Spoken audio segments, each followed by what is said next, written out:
This is CBN NewsWatch. Thanks for joining us for CBN NewsWatch. I'm Mark Martin. President Donald Trump is promising an orderly transition of power on Inauguration Day. This after violence at the U.S. Capitol Wednesday. What happened shook not only Americans but world leaders and prompted condemnations from a host of faith leaders. Heather Sells has our report. Thursday at the Capitol, a dramatic calm as National Guard stood outside. Just a day before, a frightening scene as Trump supporters breached barricades and stormed the Capitol. This video shows them simply overwhelming one officer on the first floor and making their way up to the Senate chamber where Vice President Pence was presiding over Electoral College proceedings. Pictures show guards with guns drawn, crouching behind barriers to keep the intruders out of the legislative chambers. Lawmakers took cover on the floor and were told to put on gas masks. We were just told that there has been tear gas in the rotunda, and we're being instructed to each of us get a gas mask. In a moment that was unprecedented and unimaginable for many Americans, Capitol Police were forced to evacuate the vice president and members of the House and Senate. The lawmakers quickly made their way out to secure locations while the mob took over, posing in ludicrous shots in the Senate. Outside the Capitol, the protesters waved Trump flags and a big Jesus flag. They literally climbed up the walls, tore down metal barricades at the bottom of the Capitol steps, and forced police to back up on the steps, eventually taking over. Democrats and many Republicans blamed the president for the violence. On Thursday, former Attorney General William Barr, one of the president's most loyal defenders, said he betrayed his office. He told the Associated Press that, quote, orchestrating a mob to pressure Congress is inexcusable. At a midday rally for his supporters, the president seemed to deliver a mixed message. You'll never take back our country with weakness. You have to show strength. I know that everyone here will soon be marching over to the Capitol building to peacefully and patriotically make your voices heard. In the late afternoon, President-elect Biden called out the mob for an insurrection bordering on sedition and told the president to stop them.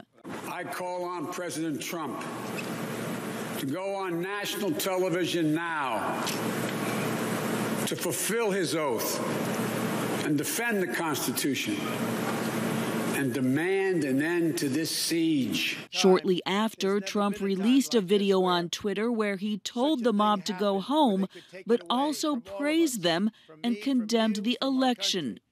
This was a fraudulent election, but we can't play into the hands of these people.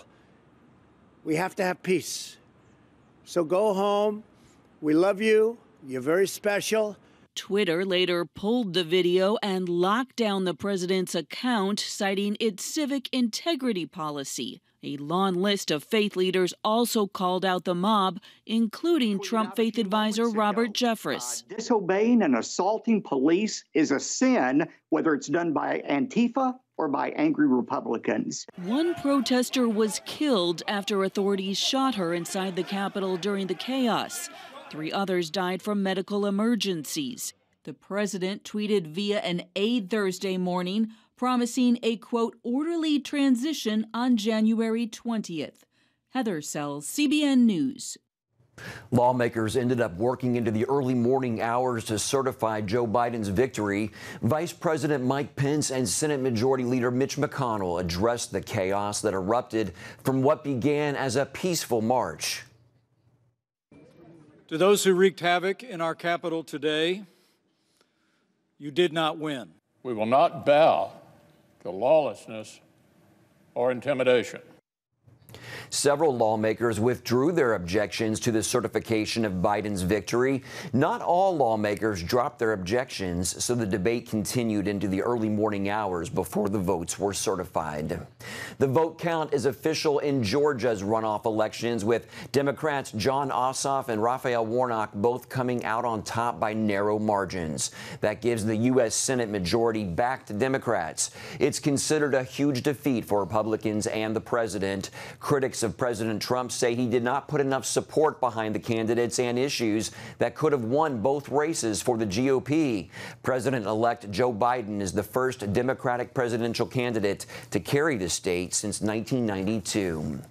We are joined by Hans von Spakovsky with the Heritage Foundation for some perspective on these events constitutionally and what they can mean for the nation moving forward with elections.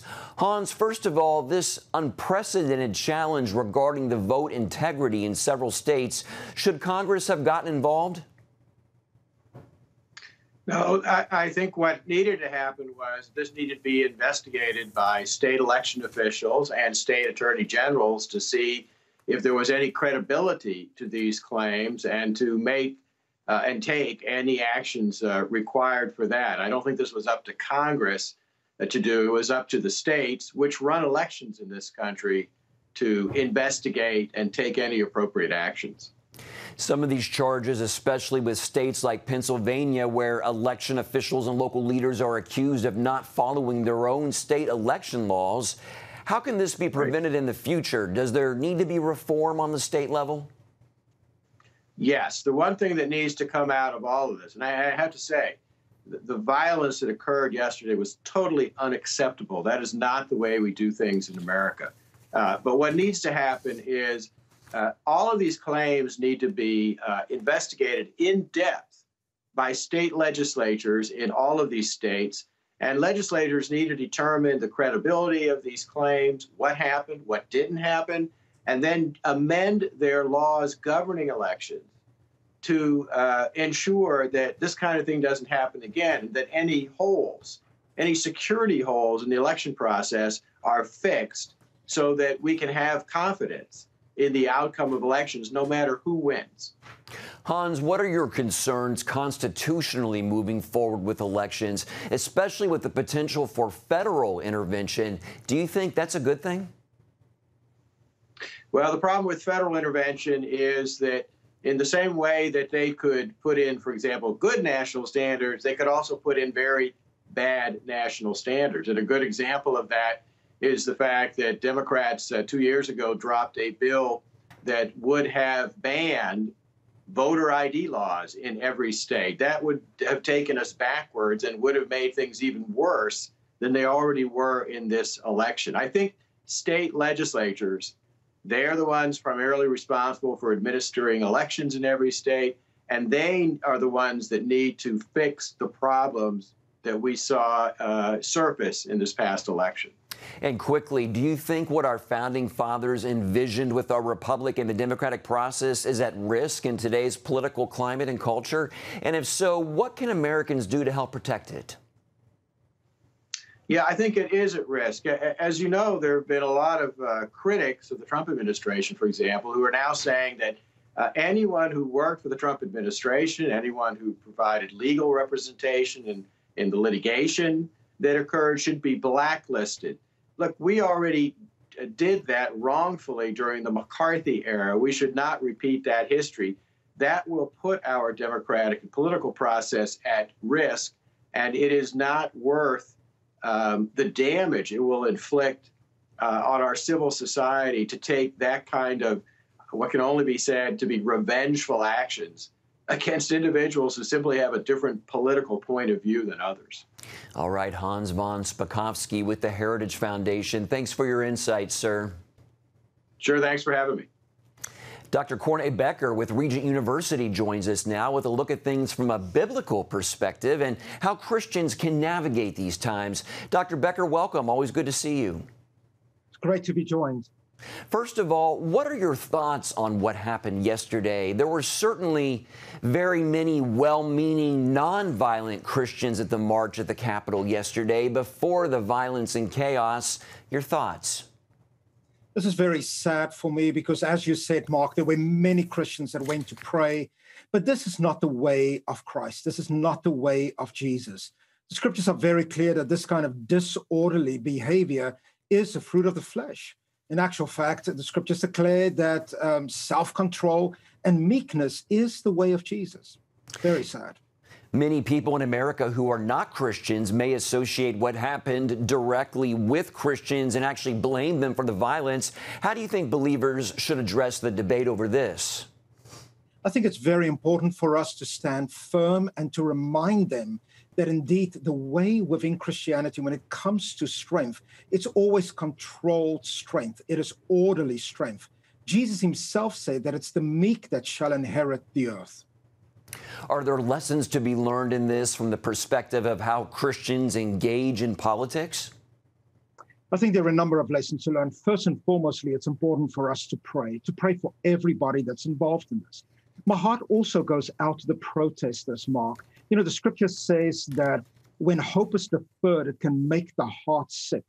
And many of these people, I believe, that stormed the Capitol were people that felt that they were not being heard, and which is in essence not true. But it's important for us as leaders to speak the truth and to make sure that we cultivate an atmosphere, and indeed a national atmosphere of trust.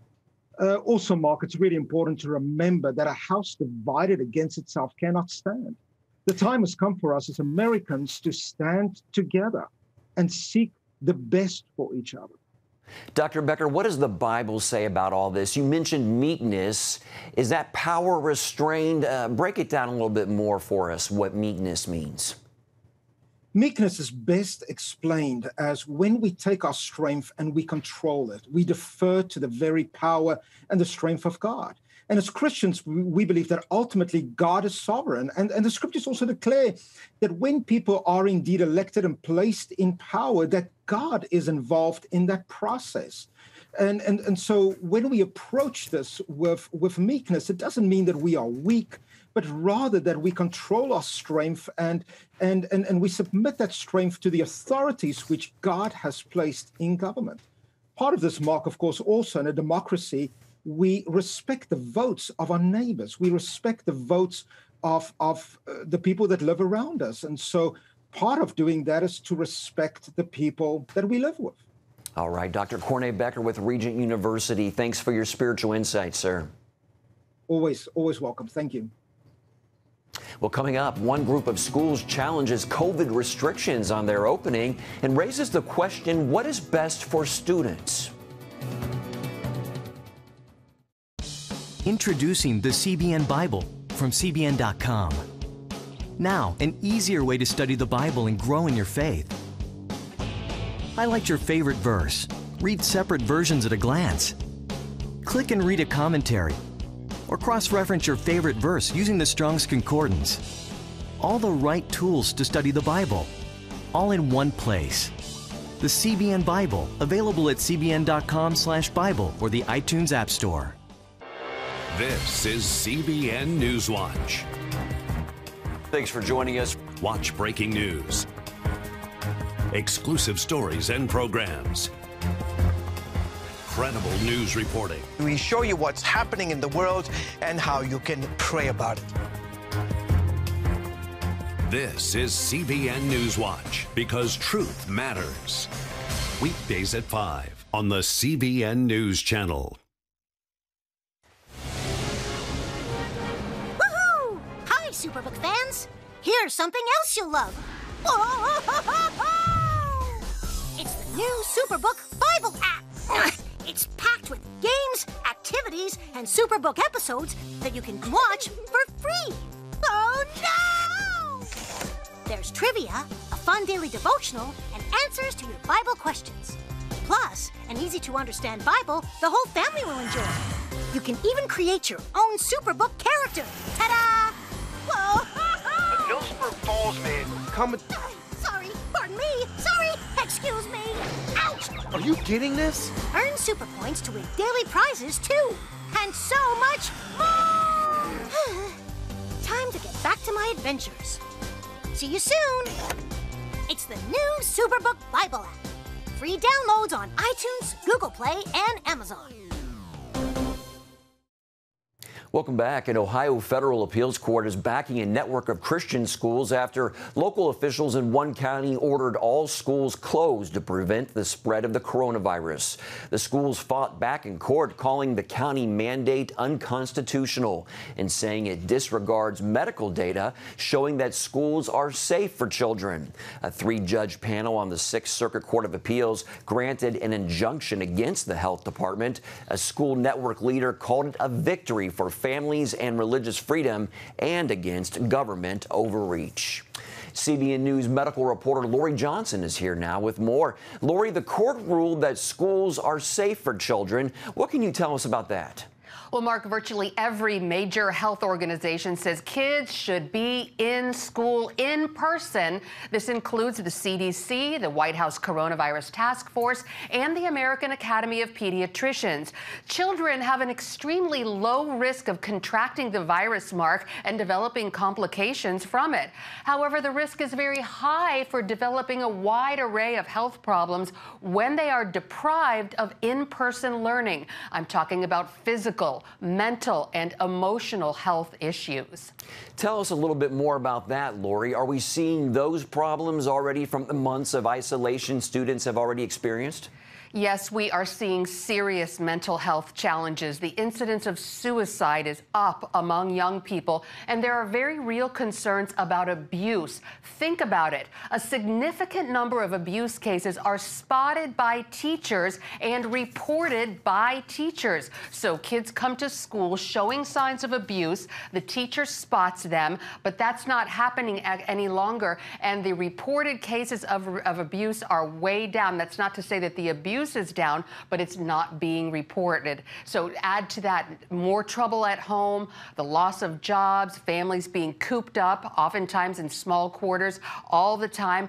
Drug and alcohol abuse is on the rise, so you can see it's a recipe for disaster. Is there concern also about education shortfalls in these cases? Absolutely. We are seeing serious lags in actual learning because, believe it or not, many students aren't remote learning at all. They are not online every day like they're supposed to be, and some don't even have computers or caregivers who are willing or able to help them for whatever reason. And so what we're seeing is this is happening in lower income areas predominantly, so these children are falling behind and are being hurt as far as their ability to achieve in the future. What do parents, Lori, need to keep in mind for their children, whether they are going to school or staying home? Well, the same health professionals who say kids should do in-person learning say they should at the same time practice social distancing and wearing a mask at school and everywhere else within reason, of course. So the things we all do when we go to the store or a restaurant, kids should be doing at school. And we see this working really well in a lot of schools, separating desks 6 feet apart, placing partitions between the desks, classes outside when possible, and so forth. There are reports that only 1/3 of the vaccines that were distributed in December have actually made it into the arms of people. What's going on with the rollout? Well, the federal government delivered the vaccines to all 50 states last month, and after that, it was up to each individual state to distribute them. Many hospitals, for example, were given large numbers of shots, but have been slow in giving them out, whether it was due to workers being off for the holidays or too busy or some other reason. So governors are threatening to fine hospitals and other agencies if they don't actually inject people with the vaccines more quickly. And this pace is expected to pick up, Mark. All right, Lori Johnson, lots of great information there. Thank you so much for staying on top of this. Sure thing. Still ahead, how Christians in Armenia are clinging to family and faith to withstand the turmoil in their nation.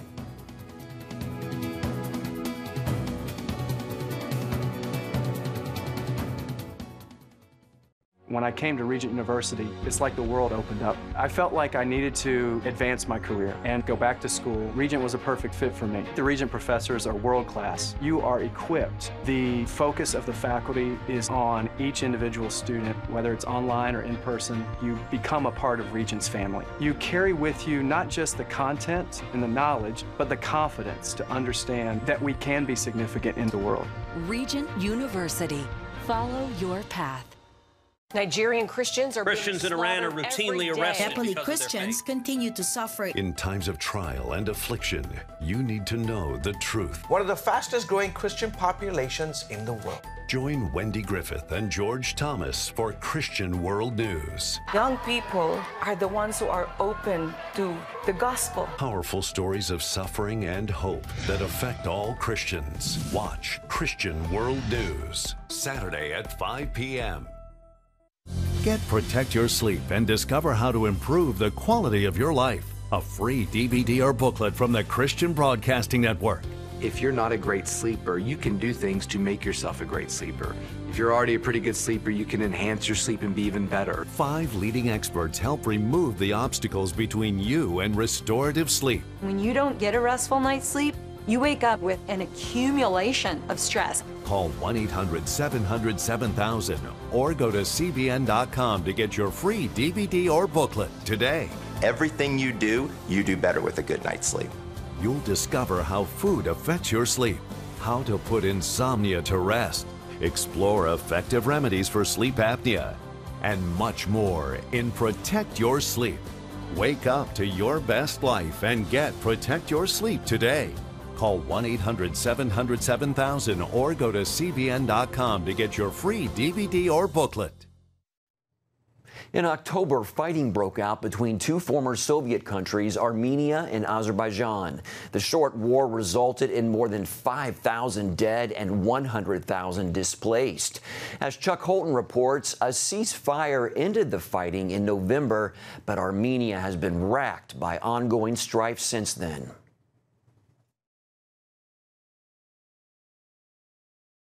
Winter in Armenia. The cold weather might be brutal, but the citizens of this historically Christian nation make it through by drawing on warm traditions of faith and family. Celebrating Christmas on December 25th started back in 336 AD when Emperor Constantine of the Holy Roman Empire declared that day to be the day Jesus' birth would be celebrated. But here in Armenia, they were celebrating Jesus' birth on January 6th, more than 3 decades earlier. That's the day we now call the Epiphany in the United States. And they still do it that way here today, more than 1,600 years later. We celebrate Christmas on the eve of Christmas is the night of the January 5th. And that's when we celebrate the candlelight liturgy and we announce the birth of the Christ. And the next day in the morning, January 6th, again, we have liturgies at the churches all over the world. More than 95% of Armenians claim Christianity, and so religious holidays like this one are very important here, following traditions passed down by the Armenian Apostolic Church for millennia. This is the Hagar-Sin Monastery in the northern part of Armenia in a town called Dilijan. And Christians have been celebrating Christ's birth at this spot in that church behind me for over 1,000 years. This year's celebration is a little subdued, and there's a reason for that. We talked to one of the priests here to find out why. It's about our existence, our identity, our everything. He's not talking about the Armenian church, though that is central to life here in Armenia. He's talking about their homeland, part of which was just lost in a short but intense conflict with their eastern neighbor, Azerbaijan. Starting in September 2020, the Azeri army moved in to take over lands where Armenians have lived for thousands of years. And the loss is deeply felt among the people here. It's traumatic, let's say, and we still need time to truly analyze and understand the whole what happened to us and why it happened. And make a kind of strong commitment for revival.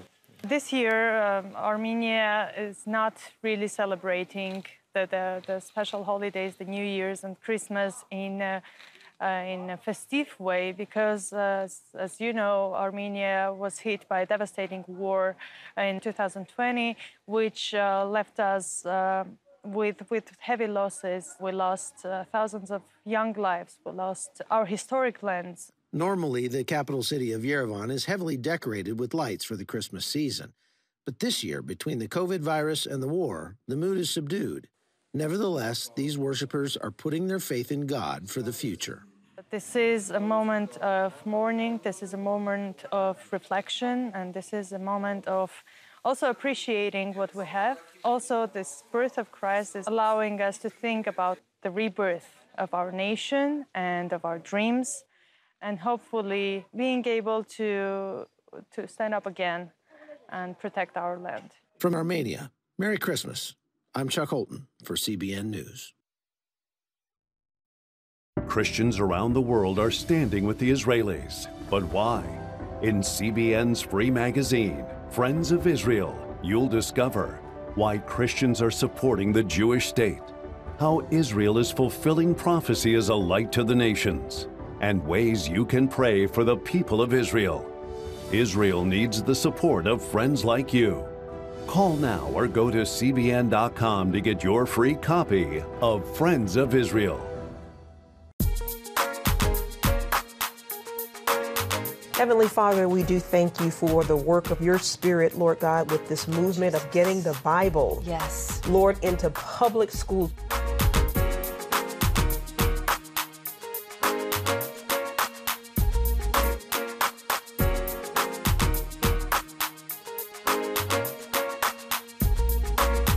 Watch The Prayer Link, Tuesday nights at 6:30. Hey, if you're tired and exhausted all day, you can't think clearly, and you really just need a cup or even a pot of coffee to get through your day, then join me, Dr. Josh Axe, for this new series where I'm going to teach you how to transform your diet and use essential oils and supplements to get a better night's sleep. Protect your sleep and live your best life with innovative information from 5 leading sleep experts. If you're not a great sleeper, you can do things to make yourself a great sleeper. If you're already a pretty good sleeper, you can enhance your sleep and be even better. Discover a sleep-enhancing bedtime routine, how to put insomnia to rest, learn how to relieve pain that disturbs sleep, and much more in Protect Your Sleep. Everything you do better with a good night's sleep. Wake up to your best life. Call 1-800-700-7000 to get your free DVD or booklet of Protect Your Sleep today. Don't miss out on this brand new series. Young people, millennials, are flocking to church. It's not an exaggeration to say that we love to meet them and that we love to know their stories.